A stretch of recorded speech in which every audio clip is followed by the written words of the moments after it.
ഇന്നത്തെ വീഡിയോയിൽ പ്ലാന്റ് റിപ്പോർട്ടിങ്ങിനെ കുറിച്ച് പറയാനാണ് ഞാൻ ഉദ്ദേശിക്കുന്നത്. ഞാൻ ഒരുപാട് ആഗ്രഹിച്ചതും എല്ലാ വീടുകളിലും ഉണ്ടായിരിക്കേണ്ടതുമായ ഒരു ചെടിയാണ് നമ്മുടെ മെഡിറ്ററേനിയൻ സുന്ദരിയായ ഈ റോസ്മേരി. മെഡിസിനൽ വാല്യൂ ഉള്ളതാണെന്നും ആഹാരത്തിലും പെർഫ്യൂം ഉൽപാദനത്തിലുമെല്ലാം ഇവ ഉപയോഗിക്കുന്നതാണെന്നും നമുക്കറിയാം.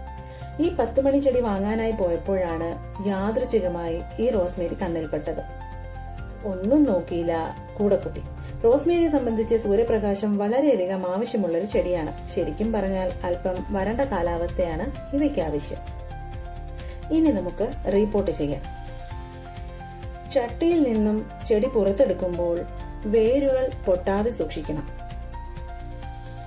ഇവിടെ ഒരൽപ്പം എനിക്ക് ബുദ്ധിമുട്ടേണ്ടതായി വന്നു. കാരണം വേരുകൾ പുറത്തേക്ക് വളർന്നിട്ടുണ്ടായിരുന്നു. എങ്കിലും ഞാൻ വളരെയധികം സൂക്ഷിച്ചു കേട്ടോ. വേര് പൊട്ടാതെ അവരെ ഞാൻ പുറത്തെടുത്തു. ഈ ചെടിയെ സംബന്ധിച്ച് വെള്ളം വാർന്നു പോകുന്ന മണ്ണാണ് അത്യാവശ്യം. ഇല്ലെങ്കിൽ പെട്ടെന്ന് തന്നെ നശിച്ചു പോകും. അതുകൊണ്ട് അത് പ്രത്യേകം ശ്രദ്ധിക്കണം. ഈ ഒരു കാരണം കൊണ്ട് തന്നെ ഞാൻ എടുത്ത പോട്ടില് ധാരാളം ഹോളുകൾ ഇട്ടിട്ടുണ്ടായിരുന്നു. അത് നിങ്ങൾക്ക് കാണാം. ഇനി നമുക്ക് മണ്ണ് നിറയ്ക്കാം. ഇവിടെ എനിക്ക് പോട്ടിന്റെ അടിഭാഗത്തായിട്ട് ഇടാനായിട്ട് കരിയിലയോ മറ്റു സാധനങ്ങളോ ഒന്നും ലഭ്യമല്ല. അതുകൊണ്ട് തൽക്കാലം ഞാൻ ഈ മണ്ണിൽ തന്നെയാണ് ചെടി നടുന്നത്. ചെടി വെച്ചതിന് ശേഷം അല്പം മണ്ണ് സൈഡിലുള്ള എല്ലാം ഇളക്കി അല്പാൽപ്പം മാറ്റിയതിന് ശേഷം നമുക്ക് മണ്ണ് നിറയ്ക്കാം. എന്തെന്നാൽ അവിടെ ഉണ്ടായിരുന്ന ചെളികളെല്ലാം മാറി കഴിയുമ്പം വേരിന് സ്വതന്ത്രമായി പടർന്നു പോകാൻ പറ്റും. ചെടി വെച്ച ശേഷം അല്പാൽപമായി മണ്ണിട്ട് കൊടുക്കുക. ഇവിടെ നാട്ടിലെ പോലത്തെ മണ്ണൊന്നും ലഭ്യമല്ല കേട്ടോ. നമുക്ക് ചെടി വാങ്ങുന്നിടത്ത് നിന്ന് തന്നെ മണ്ണും വാങ്ങേണ്ടതായിട്ട് വരും. അതിനിടയിൽ അതാ നമ്മുടെ ആമിക്ക് ഒരു ശ്രദ്ധ, അമ്മയെ ഞാൻ സഹായിക്കണോ എന്ന്. എല്ലാ ചെടിയും വേര് പിടിക്കുന്നോന്ന് നോക്കേണ്ടതും അവളെ ഉത്തരവാദിത്തമാണ്. ഞാൻ ചെടി ഒരു ഭാഗത്തേക്കാണ് നട്ടിരിക്കുന്നത്. അത് നിങ്ങൾക്ക് കാണാം. കാരണം വേര് ഒരു സൈഡിലേക്ക് പടർന്ന് അവിടുന്ന് പുതിയ ചെടി ഉണ്ടാവുന്നതിന് വേണ്ടിയിട്ടാണ് ഞാൻ ഇങ്ങനെ നടുന്നത്. എല്ലാ ചെടിയും ഇങ്ങനത്തെ പോട്ടിൽ ഇങ്ങനെ തന്നെയാണ് ഞാൻ നടാറുള്ളത്. അങ്ങനെ നടിയിൽ കഴിഞ്ഞു. ഇനി നമുക്ക് വെള്ളം ഒഴിക്കാം. വെള്ളം ഒഴിക്കുന്നതും നമ്മൾ ശ്രദ്ധിക്കണം. കുത്തനെ ഒഴിക്കാൻ പാടില്ല കേട്ടോ. അല്പാൽപമായി വെള്ളം ഒഴിക്കുക. കാരണം ഇവിടുത്തത് പശിമയുള്ള മണ്ണാണ്. അതുകൊണ്ട് കുത്തനെ ഒഴിക്കുമ്പോൾ അത് ചെളി കെട്ടാൻ സാധ്യതയുണ്ട്. നിങ്ങൾ അവിടുത്തെ മണ്ണിനനുസരിച്ച് വെള്ളം നനച്ചാൽ മതി. തളിക്കുമ്പോൾ ഇലകളിലും കൂടി തളിക്കുന്ന കാര്യം മറക്കരുത്. അതും ശ്രദ്ധിക്കണം. അങ്ങനെ അത് കഴിഞ്ഞു. നിങ്ങൾക്കിവിടെ കാണാൻ പറ്റും എന്റെ ചെടിയുടെ സ്റ്റെമ്മിലെല്ലാം ഇലകളെല്ലാം നഷ്ടപ്പെട്ടതായിട്ട്. ഇത് കൊണ്ടുവന്നപ്പോൾ പോയതാണ് കേട്ടോ. ഇപ്പം അല്പാൽപമായിട്ട് വളർന്നു വരുന്നുണ്ട്. നമ്മൾ ഈ ചെടിയുടെ വേരിന്റെ ആ തൊട്ടുമുകളില് ആ കമ്പുകളിൽ നിന്നാണ് പുതിയ വേരുകൾ ഉണ്ടായിട്ട് അത് നമുക്ക് മുറിച്ച് നടാൻ പറ്റുന്നത്. പിന്നെ ഈ ഇലകൾ നമ്മൾ ശ്രദ്ധിക്കണം. എന്താന്ന് വെച്ചാൽ ബ്രൗൺ കളർ ആവുന്നുണ്ടോ എന്നുള്ളത്.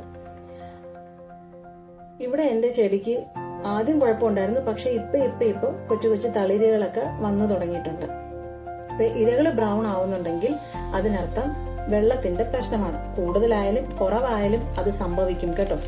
അതുകൊണ്ട് റോസ്മേരിയുടെ ഇലകളെ എപ്പോഴും നമ്മൾ ശ്രദ്ധിച്ചിരിക്കണം. അത് വെച്ചിട്ടാണ് നമ്മൾ ചെടിയെ വിലയിരുത്തേണ്ടത്.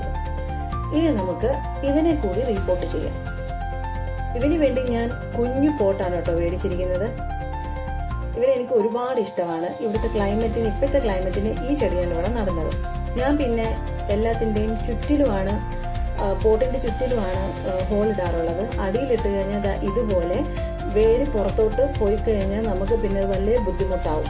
അതുകൊണ്ട് തന്നെ സൈഡിൽ ഇടാൻ ശ്രദ്ധിക്കാം.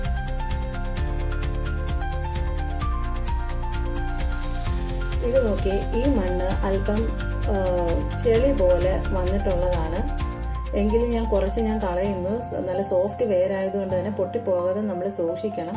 വളരെ സൂക്ഷിച്ചിട്ടാണ് ഞാനിത് പിച്ചി കളയുന്നത്. കുറച്ചു പേരൊക്കെ പൊട്ടിപ്പോയിട്ടുണ്ടെങ്കിൽ സാരമില്ല. ചെറുതായിട്ട് ഞാനൊന്ന് എൻ്റെ ഒരു സമാധാനത്തിന് വേണ്ടി ഇച്ചിരി എടുത്ത് കളയുക കേട്ടോ. മണ്ണ് നമുക്കില്ല, അതും ഒരു കാര്യമാണ്. അതുകൊണ്ട് നമ്മൾ പരമാവധി പിശുക്കിയാണ് ഇവിടെ ചെയ്യുന്നത്.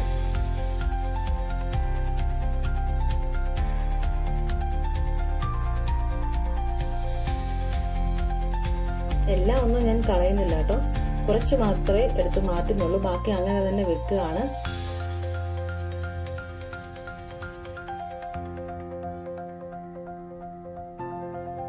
ഇനി നമുക്ക് ഇവനെ പോട്ടിൽ വെക്കാം. സ്ഥലമില്ലെന്ന് വിചാരിക്കണ്ട, നമുക്ക് ഇതിനകത്ത് ഇവൻ കുഴപ്പമില്ല, കാരണം വെട്ടി നിർത്താൻ വേണ്ടിയിട്ടാണ്. അല്ലെങ്കിൽ പിന്നെ അന്നേരത്തെ അതിന്റെ സൗന്ദര്യം പോലെ പടത്താം. അതെങ്ങനെയാന്ന് വെച്ചാൽ നമുക്ക്, എന്നാലും എനിക്ക് ഇതാണ് കുറച്ചും കൂടെ ഇഷ്ടപ്പെട്ടത്. അതുകൊണ്ടാണ് ഞാൻ ഇവനെ ഈ ഒരു ചട്ടിയിൽ ഇങ്ങനെ വെക്കുന്നത് കേട്ടോ. പിന്നെ മാറ്റേണ്ടി വരുവാണെങ്കിൽ നമുക്ക് അന്നേരം നോക്കാം. അങ്ങനെ ആ പരിപാടിയും കഴിഞ്ഞു.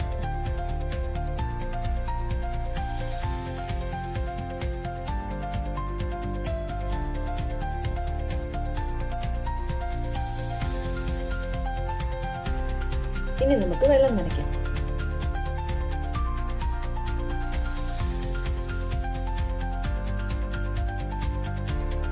ഇനി ഇത്രയേ ഉള്ളൂ കേട്ടോ. നിങ്ങൾക്ക് എല്ലാവർക്കും ഇത് ഇഷ്ടമായിട്ടുണ്ടാവുമെന്ന് വിചാരിക്കുന്നു. വീട്ടില് എല്ലാവരും ചെടികൾ നട്ടു വളർത്തണം. ഇവ നമുക്ക് സന്തോഷത്തോടൊപ്പം ആരോഗ്യം തരുമെന്നുള്ള കാര്യം മറക്കരുത്.